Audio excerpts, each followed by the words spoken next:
Welcome, everyone, to the Nonprofit Leadership Podcast, where we explore the issues shaping today's nonprofit sector and the decisions leaders face every day. I'm Ken Cerini, Managing Partner of Cerini Associates, and today we're talking about a topic that affects many nonprofit organizations, the underfunding of overhead. Too often, government funders limit overhead charge to grants, and donors restrict their funding to program activities, forcing many nonprofits to run with a lean overhead structure. I'm joined today by Jan Fisher from Nonprofit Westchester, a respected leader with deep experience helping nonprofits build financial sustainability. Jan brings a thoughtful and practical perspective on why overhead isn't a necessary evil. It's a critical investment in mission success. Jan, thank you for joining us and thanks for being part of this today. Thank you so much for having me. I'm excited to talk about this particular topic. Maybe we can start off a little bit by talking a little bit about what Nonprofit Westchester does. Certainly, always happy to talk about Nonprofit Westchester or NPW. Such a Our great sole, organization. Thank you. Our sole mission is to strengthen nonprofit organizations in Westchester County. And we do that through four pillars of service: advocacy and research, professional development and training, collaboration and connection, and leadership development and staff retention. And we work with about 350 nonprofits in the county. And it really is such an honor to represent them, to work with them from the smallest to the largest, everywhere in the county. They inspire us every day by their work. I can tell if you're a nonprofit in Westchester that's not working with Nonprofit Westchester, you're doing yourself a disservice. They are the voice of Westchester's nonprofit sector.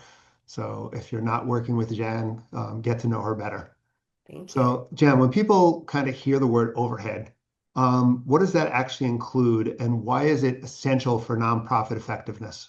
Yeah, so when people hear the word overhead, they often associate that negatively, as if it's something that is not essential for nonprofits. So, what is commonly referred to as overhead are actually core operating investments that all businesses need. So, the systems, the people, the leadership, the safeguards that allow nonprofits, and again, any business to deliver services effectively, safely, legally, ethically, and with high quality. Our product is not something you can necessarily touch because we're working with people. So a high quality product is really important. And having those core operating expenses, such as utilities, insurance, office supplies, equipment, IT, fundraising, payroll, health insurance, and importantly, support for staff that is doing often very difficult work that is really traumatic. So staff need training. They need support through supervision and other groups within their organizations. And those are core operating expenses, the expenses that we need to operate our organizations. I mean, I often find that nonprofit organizations kind of look at low overhead as a kind of a badge of honor, which to me never made sense. I mean, overhead, as you just put it, is super essential for organizations to be able to function. And if you don't have that proper infrastructure, it kind of creates a whole lot of problems. How common is underfunding overhead across the nonprofit sector, and what is really causing that, in your opinion? Yeah, so it is very, very common to underfund overhead. I will say almost always it is underfunded. While multiple studies have shown that this is not true, we as a society hold on to the belief that a low overhead is synonymous with a well-functioning nonprofit organization. And that's been perpetuated by organizations that offer seals of approval, that offer, incentives for nonprofits to keep overhead lower. And it really is a disservice to the sector. So what happens when we don't recover overhead, the full cost of overhead. A majority of nonprofits do not recover full administrative indirect costs from grants or contracts. That weakens them. Where are we going to get that money from? Government contracts in particular often cap or exclude indirect or administrative costs, forcing nonprofits to subsidize programs with unrestricted funds that they must fundraise for. And that expense, fundraising, is administrative and overhead, and we don't get reimbursed for that. What typically drives organizations to do so, to do this and to succumb to this, is fear that they will get no funding at all if they don't buy into this, the lower the better. The fear is reinforced by decades of messaging that equates lower overhead with effectiveness, despite overwhelming scientific evidence to the contrary. That brings up or takes us down two particular paths that we can kind of go down here with questions. The first one is, I think, part of the situation is when you're dealing with a lot of the government funders, as you said, a lot of the government contracts do not include enough or any money to cover overhead costs. And, I think part of the government's philosophy of nonprofits should be able to subsidize the work they're doing for the government doesn't make any sense. And I've had conversations with government officials, and they've said, well, that's why you're a nonprofit. You have the ability to raise money to help you to meet the shortfalls that you have from contracts. And, nonprofits are providing a service that the government is supposed to provide. And I think that's the key point there that a lot of people don't understand. Governments are mandated by law to provide certain services to their residents. And they choose to do it through nonprofits because we are the experts. And when they are not funding us fully, essentially what they are saying is that they're saying this is not our responsibility. It is their responsibility. It's their responsibility to take care of their residents, their citizens, and they need to do that by providing nonprofits with the full cost of what these services require. So when government says nonprofits, have the ability to fundraise, to do this, to do that, it's really an unfair statement. We can fundraise for extras, we can fundraise for innovation, we can fundraise for a lot of things. We should not be fundraising so that the government or funders can essentially not provide us with our worth and with our value. And the outcomes of that have been really, really dangerous and have caused nonprofits to really suffer over many, many decades. And it really is getting to a crisis point. Yeah, and we'll explore that a little bit more. I mean, again, when you're kind of thinking, through the whole aspect of overhead, and you mentioned that, that program service or the amount that organizations or the fact that they spend less money on overhead is deemed to be kind of a sign of impact, but it's really not. I think that when we finally get to a point where we start talking or having that conversation surrounding impact, as opposed to having that conversation surrounding what percentage of your money is spent on overhead, I think you get to a much better place from a conversation perspective. Absolutely. And that's called trust-based philanthropy. And a lot of the larger nonprofits, the Ford Foundation, others like that, have really started talking about trust-based philanthropy. Why use a mythical number, let's say 15%? You can't go over 15% for A&O. Well, we have organizations of all different sizes and missions and activities. 15% does not apply to every nonprofit. You have nonprofits that have facilities, provide housing. their overhead is going to be a lot higher than another nonprofit that provides virtual programming for seniors in their home. Both are critical, both are important, both have different overheads. So we need to come to the table as nonprofits, as experts, and we need to say, this is our overhead, and this is why we have it. And whether it's 40% or 5%, as long as we can demonstrate that, then we are going to dispel this myth, what we call the myth of the nonprofit overhead, the myth that a lower overhead is a better overhead. Something else, the impact is so severe. This chronic underinvestment shows up as underpaid staff, outdated systems, burnout, and very, very fragile infrastructures.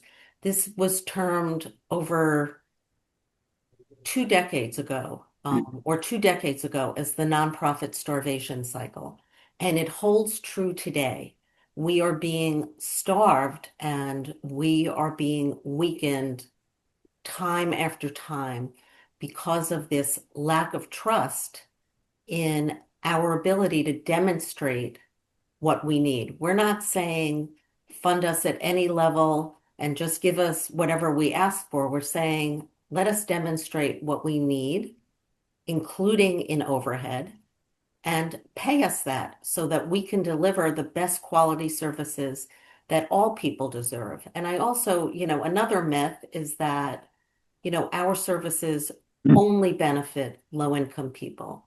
Certainly, low-income people deserve the same quality services that every other person deserves, which is why we want our overhead expenses paid for. But nonprofits are in every community. They're in every neighborhood, every city, every town. We have the arts, we have libraries, we have nursing homes, we have services for people with developmental disabilities, we have victims of domestic violence. These are services that cut across socioeconomic boundaries. And these are services that are being drastically underfunded. And this needs to change. Yeah, I mean, I think, part of, what you were talking about is like organizations go through life cycles. So not every single organization is in the same place within their life cycle. So you could have a smaller organization, which is principally volunteer based, which is going to have a different cost structure than, a medium-sized nonprofit organization who is, kind of building their structure for growth, or a larger organization that is predominantly government funded, so they don't have to raise their own funds. So, to hold everybody to a single standard makes no sense. And also, we do have to recognize that nonprofits have a history, and our history is the same as really the history of the United States. There is a racial equity component. Black and brown run organizations have been systemically underfunded. The data shows that. So there are organizations that are just in a better position to fundraise because they've been able to build infrastructure. And we really have to take a look at what we need to provide the best possible services by the best possible organizations. We need to give smaller nonprofits a chance. There's a lot of conversation about larger nonprofits merging with smaller ones, taking them over, but we shouldn't discount the smaller nonprofits that are often the ones that are in the communities, know the community. Let's give them a chance. The same thing, with Black and brown run organizations in the neighborhoods where their people are living, where their neighbors are living, and they've chosen to provide these programs that are so amazing and they just need opportunity. So I think there's a lot that goes into funding nonprofits and a lot that goes into startup costs. And again, a lot that goes into really taking each organization for its own and analyzing for funders and for government why they're asking for the money. Right. So let's talk about that. Let's talk about quality, right? I mean, because the lack of overhead, the lack of appropriate funding for infrastructure, that's going to have an impact on an organization's overall quality. How does that impact quality, and how does that impact an organization's ability to, because you think about the overhead component, but it's really going to have an impact on the overall mission. So how does that work? Well, when you underfund overhead, the money has to come from somewhere, right? So where does it come from? It comes from, maybe not taking care of facilities the way they need to be taken care of, not investing in IT. And, technology is really driving business today. If technology is not funded, then nonprofits are at a serious disadvantage. They're at a disadvantage to raise funds. They're at a disadvantage to serve their clients. We need technology. We need systems to operate efficiently. And there's exposure there too, in terms of cybersecurity and everything else. Right. And we need to pay insurance for the work we do. We need to pay, if we're working in youth services, there are all sorts of requirements, very expensive requirements to pay for the insurance that's going to protect our organizations and protect our clients. So where do we take this money from? We take it from salaries, we take it from IT, we take it from marketing. We want to be able to, you know, there's the expectation that we're going to function like businesses. But if we're going to function like businesses, we need to be treated like businesses. Marketing dollars, dollars that make us modern, make us up to date, and make us most effective, like all businesses. It's also the investment in leadership and being able to bring on the Right. right leadership to be able to run the organization. If you can't pay for effective leadership, you're going to wind up with what you wind up with. Right. And leadership and staffing is one of the most important investments any organization can make, whether you're for profit or not for profit. Who you have leading the organization and how you bring people up in the organization through training, through support is so critical. Oftentimes we've heard salaries of nonprofit leaders, being criticized. Most often, most of the time, the salaries that nonprofit CEOs are paid, they bring back a return on investment like nobody's business. They are fundraisers, they are ambassadors, they take care of their staff. So to spend X on a CEO, they will bring in X times 20 in most cases. So it's not just enough to say, oh, look at that salary, it's so high, let's cut it. It's really important to say, look at that CEO. What are they doing? And how are they sustaining their organization and supporting staff and bringing in the most up-to-date services, the most innovative programs? So there have been very, very superficial analyses of nonprofits and of our leadership as well. I think part of the problem that you have is, government has kind of stuck their nose into a lot of this. I mean, think about it, 10 years ago, you had EO 38, which put limitations on executive comp and administrative spending. Last year, we were battling here on Long Island with, limitations on compensation for nonprofit leadership, not for-profit businesses, but nonprofit leadership that contract with, the county. So you're dealing with government kind of creating false expectations or creating expectations within the nonprofit sector, where isn't that the role of the board of directors to really determine effectiveness and what an organization needs to do? I will say, and here in Westchester, we have an amazing relationship with the county, but we also have very, very honest and open conversations. We want for the nonprofit sector and our employees and our workers everything that government gives to their employees. We want their employees to have everything that they have. They have a 67% fringe rate. Mhm. We want that for the people that are working for nonprofits nationwide. 20% of the nonprofit workforce is living at the federal poverty level. And that has everything to do with low administration and overhead rates, low salaries, and we need to change that. We need to come to the table as government, as boards of directors, as nonprofits. Nonprofits need to own that too. Our leadership needs to start having these conversations. We've had the data for 20 years. What are we doing with it? Why are we not coming together and advocating? Because we're afraid. We talk about sustaining our own organizations, but we don't have as much conversation about addressing the issues that bring people to our doors. And we don't have as many conversations about strengthening the sector. And when we start having those conversations, our own organizations will do better. But nonprofit leaders have to make this a priority. They need to have the political will to say, this is not right. And we're not just going to be afraid that we're not going to get funded. So we'll take that 10% overhead and we'll figure it out. Because when you start doing that, you weaken your own organizations, you weaken the sector, and ultimately, the people that are relying on government and nonprofits for the best quality services that they deserve, there is an impact on services. There really is an impact on services when overhead is not funded appropriately.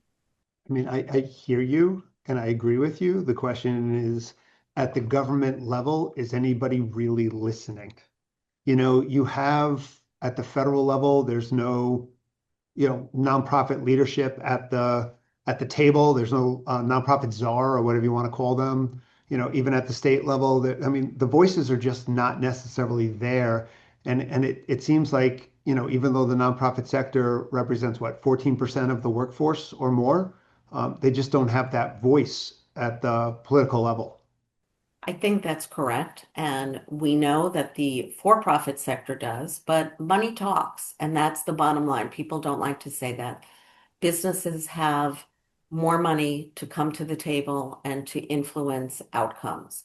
I will say again, however, in Westchester, we do have relationships at the county executives level and with the Board of Legislators. We have started to have these conversations, and they are extremely receptive, and we have made some progress with this. At the state level, there is the governor's not-for-profit task force, and we are all pushing the limits with that. We are pushing to have these conversations, and we've also formed a coalition of organizations statewide, which would really benefit from more representation from Long Island, which is not Long Island's fault at this point, but we are coming together as a sector. But again, we need more representation from the leaders of the nonprofit sector to say, we really can't take this anymore. There has to be change.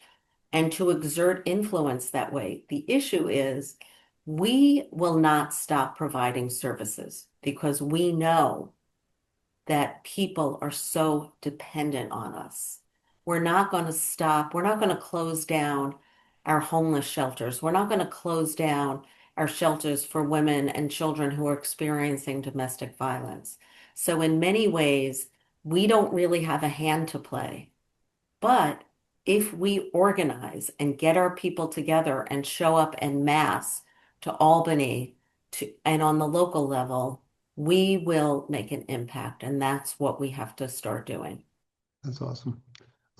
Maybe you can share some examples of how nonprofits that struggle because overhead was underfunded, or maybe places where you saw improvement after addressing some of those issues.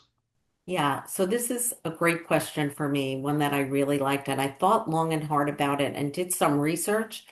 And what I will say is I want to be careful not to frame this as individual nonprofits succeeding or failing based on their choices, because in most cases, this isn't about management decisions. It is sometimes when you chase the money and you don't get the overhead that you need, that's a bad choice.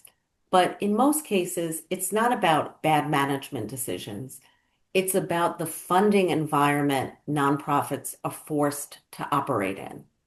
So one clear example of progress is the growing number of funders who now provide unrestricted or general operating support.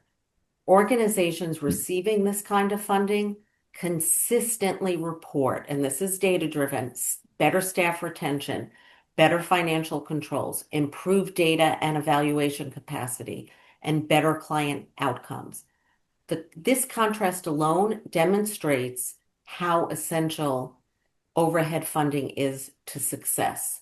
What we do see consistently across the sector is that organizations given the ability to fully fund core operating costs like staff compensation, technology, leadership, training, infrastructure are more stable, more effective, and better able to deliver high quality outcomes over time. And conversely, nonprofits that are constrained by these artificial limits on administration and indirect costs often experience very predictable challenges. High staff turnover, which is really expensive, outdated systems, burnout, reduced program quality, and an inability to scale or respond to community needs, even when demand for their services is growing. So for me, the real lesson isn't that some nonprofits manage overhead better than others. It's that nonprofits perform better when their funders stop treating core operating costs as optional or suspect and instead recognize them as mission critical investments.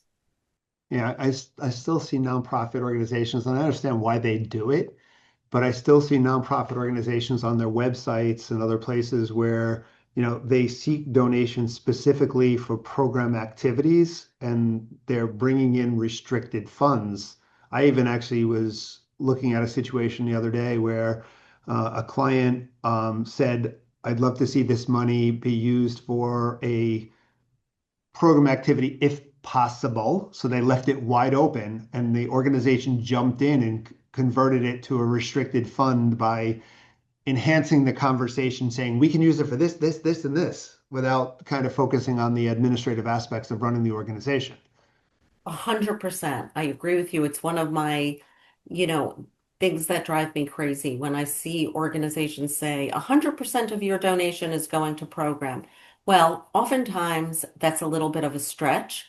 A little? Oftentimes it's organizations that are completely volunteer run, or it's, a project from somebody who has gotten millions of dollars from their friends, from their wealthy friends to start this organization.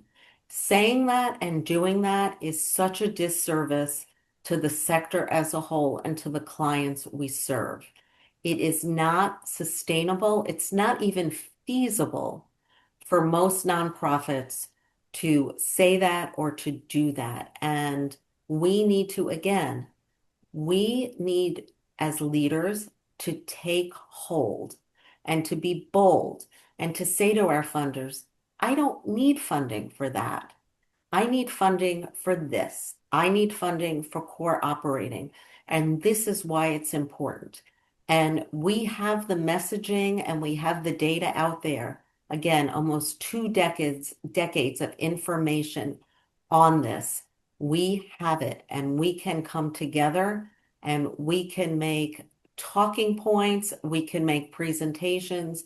We know that when you fund overhead, you are building the strength of the sector and individual organizations. And we have to stop saying yes to everything a funder demands and really engage in these dialogues, this trust-based philanthropy, where nonprofit leaders and funders come to the table as equals and have a conversation about need and look at the data and look at the expenses and trust each other to move the sector forward. So I think you kind of just touched on it, but maybe we can kind of sharpen this up a little bit about, how do we better communicate the value of the overhead? How do we kind of build that, as you said, transparency? Maybe, we're good at storytelling as nonprofit organizations. Maybe some of the storytelling. I know a lot of times when we do that storytelling, we're storytelling about the mission and stuff, but maybe the overall, needs of the organization and that financial reporting and everything else. So how do we kind of get that messaging across to our donors, to the government, and everything else? I think, again, we need to come to the table as nonprofit leaders, and we need to keep again and again and again telling the same stories about the need to invest in overhead and the need to really reinforce some key points. And again, we have the research. A low overhead percentage doesn't reliably indicate impact. We need to say that again and again and again at every board meeting, and we need to demonstrate why. We need to I really think sometimes demonstrate. it actually has the adverse impact. Yes, we need to um, we need to talk about full cost recovery to our boards. That Yep. when we don't get the full cost, especially from government mandated services, that we need to start talking about full cost recovery, strengthening sustainability and mission and financial infrastructure. Every meeting, talk about that. What isn't happening at our nonprofits? How are we being hurt when we get paid 80 cents on the dollar? We can help donors by talking to them about the importance of valuing unrestricted support and transparency. We have to start being transparent about what happens when we're getting paid 80 cents on the dollar. We have to start talking about investments in staff, systems, and leadership, our mission enabling, not wasteful. Um, we have to start talking about there are very simplistic overhead ratios that reduce the complexity of how nonprofits operate and lead to very misleading percentages. We need to start talking about the 990 that perpetuates, we spend so much time as nonprofits working with our accountants and with our professionals to make sure that there are certain acceptable ratios that'll make our 990 look good, but they're not really they shouldn't be acceptable ratios. We have to start reporting in a transparent way and hoping that when everybody does that as a sector, when there's a critical mass of people and leaders talking about it in this way, that things will change. Educating the community with our expertise, being honest with stakeholders, and putting ourselves at the table as the experts that we are. That's awesome.